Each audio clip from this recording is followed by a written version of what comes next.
So Karthik గారు, ఇవాళ Telangana cabinet సమావేశమైంది.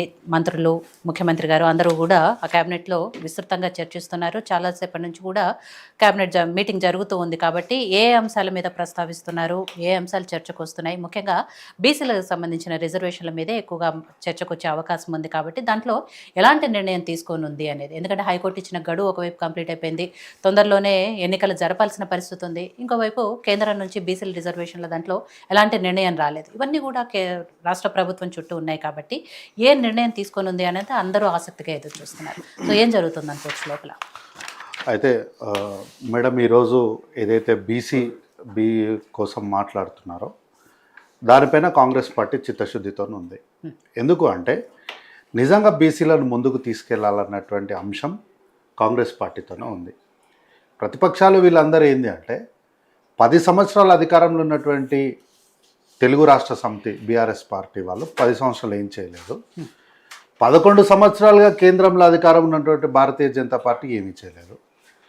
కానీ అధికారంలోకి వస్తామో రామో తెలియని రోజు కామారెడ్డిలో మేము చేసినటువంటి హామీని గురించి మాత్రం ప్రభుత్వం ఏర్పడినటువంటి వారం 10 రోజుల నుంచే మీరు ఆడ చెప్పిండ్రు కదా ఏమైంది, ఈడ చెప్పిండ్రు కదా ఏమైంది, 6 గ్యారెంటీలు ఏమైనా, ఈ హామీ ఏమైంది, ఆ హామీ ఏమైందని పొద్దున్నేసి అందరూ మా మీద పడ్డారు.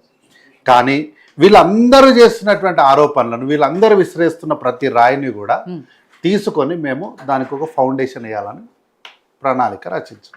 ఏంటి? బీసీలకు మంచి చేయాలి, బీసీలను ముందుకు తీసుకెళ్ళాలి, బీసీలను రాజకీయంగా పైకి తీసుకెళ్లాలన్నటువంటి చిత్తశుద్ధితోని మేము ఈరోజు కులగణన చేసినాం. దాన్ని ఢిల్లీకి పంపించి అక్కడి నుంచి ఈరోజు స్థానిక సంస్థల్లో బీసీలకు 42% రిజర్వేషన్ కల్పించాలని మేము ఒక నిర్ణయం తీసుకున్నాం. ఒకవేళ ఇది చేయలేకపోతే కాంగ్రెస్ పార్టీగా మేము 42% ఇస్తామని ఛాలెంజ్ చేసినాం.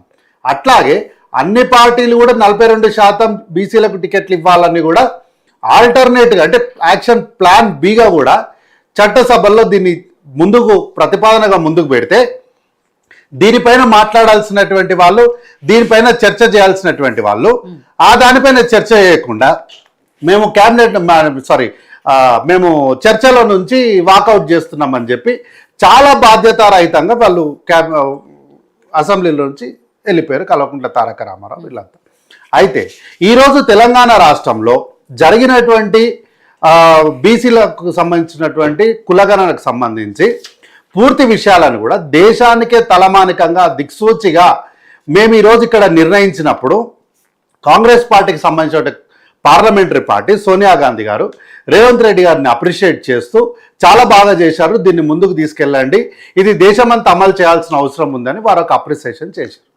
దానికి సగం చదువుకున్నటువంటి, అజ్ఞానంలో చదువుకున్నటువంటి, విజ్ఞానం నేర్పనటువంటి, విజ్ఞానంలో చదువుకున్నటువంటి మా హాఫ్ నాలెడ్జ్ ఆవేశం స్టార్ అయినటువంటి కల్వకుంట్ల తారక రామారావు గారు రేవంత్ రెడ్డి గారు మాట్లాడిన దాన్ని వక్రీకరించడానికి కూడా ఆయనకు పూర్తిగా దానికి జ్ఞానం లేకపోతే దాన్ని మేమేం చేయలేం. వారు పూర్తి లెటర్ని చదవకుండా వారు ఏమన్నారు, ఈ లెటర్ మీకోసం అంటే ప్రజలకు కూడా తెలియాలి కాబట్టి రేవంత్ రెడ్డి గారు, while I would have been delighted to the part of this significant and auspicious occasion, I regret that due to prior commitments I will be unable to attend అని రాసి పులి స్టాప్ పెట్టారు. పెడితే దీన్ని పట్టుకొని ఇదేదో పెద్ద విషయం మాట్లాడింది సోనియా గాంధీ గారు రేవంత్ రెడ్డి గారి గురించి అని చెప్పి ఆమె ఆ సమావేశానికి రాలేనని లెటర్ పంపించిందని ప్రజల్ని తప్పుదో పట్టించే ప్రయత్నం చేశారు.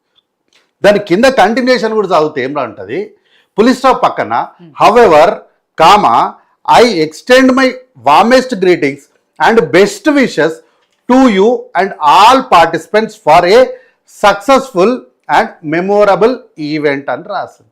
దీన్ని ప్రజలకు చెప్పకుండా దాచిపెట్టారు కల్వకుంట్ల తారక రామారావు గారు.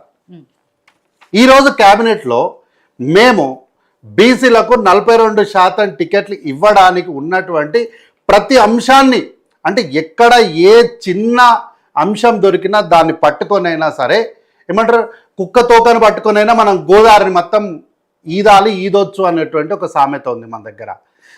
అట్లాంటి అవకాశం ఎక్కడ దొరికినా కూడా బీసీలకు మంచి చేయాలి, బీసీలను రాజకీయంగా ముందుకు తీసుకురావాలి, అన్ని అంటే విద్య, కానీ లేకపోతే ఉద్యోగాలు కానీ ఇట్లా అన్ని దాంట్లలో కూడా వారికి పూర్తి స్థాయిలో వారికి 42% వారికి రిజర్వేషన్ కల్పించాలని కాంగ్రెస్ పార్టీ చిత్తశుద్ధితో ఉంది. దానికి సంబంధించి ఈరోజు క్యాబినెట్లో నిర్ణయం తీసుకుంటారని ఆశాభావం కాంగ్రెస్ పార్టీగా మేము కూడా వ్యక్తపరుస్తున్నాం. అయితే దీనిపైన సహకరించాలని ప్రజల్ని కూడా విజ్ఞప్తి చేస్తున్నాం. రైట్.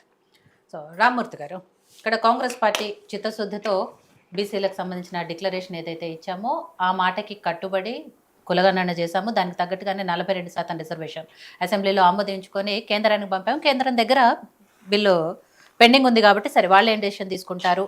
ఈ లోపల స్థానిక ఎన్నికలు ఉన్నాయి కాబట్టి వాటిల్లో 42% రిజర్వేషన్ కల్పిస్తాము పార్టీ పరంగానే వాళ్ళు చెప్తున్నారు. వాళ్ళ కేబినెట్ మీటింగ్లో కూడా ఏం చేయాలనే దాని మీద చర్చిస్తున్నారు అని చెప్తున్నారు. కానీ బీసీలకు సంబంధించి ఎప్పుడైనా న్యాయం చేసింది, గతంలో చేసిందైనా ఇప్పటికి మీదట చేయబోయేదైనా కూడా బీఆర్ఎస్ పార్టీ మాత్రమే అని చెప్పేసి ఒకవైపు కేటీఆర్ గారు చెప్తున్నారు. మాట తప్పిన కాంగ్రెస్కు బుద్ధి చెప్పాలి, అలాగే స్థానిక ఎన్నికల్లో బంపర్ మెజార్టీతో గెలిపిస్తేనే రేవంత్ ప్రభుత్వం సెట్ రైట్ అవుతుంది. ఇవన్నీ కూడా కేటీఆర్ గారు మాట్లాడుతున్నారు. అట్లే సోషల్ మీడియాలో ఏదైతే ఎక్కువగా ట్రోల్స్ చేస్తున్నారో, మొన్న రేవంత్ రెడ్డి గారు సోనియా గాంధీ గారు తనని పొగుడుతూ ఒక లెటర్ రాశారు. ఆ లెటర్ నాకు ఆస్కార్తో సమానం, నోబెల్తో సమానం అని చెప్పేసి ఆ రోజు ఆయన మాట్లాడిన సందర్భంలో ఆవిడ ఎక్కడా కూడా పొగిడినది లేదు. ఆ మీటింగ్కి రాలేకపోతున్నానని మాత్రమే ఆవిడ చెప్పారు. కానీ దాని కంటిన్యూషన్లో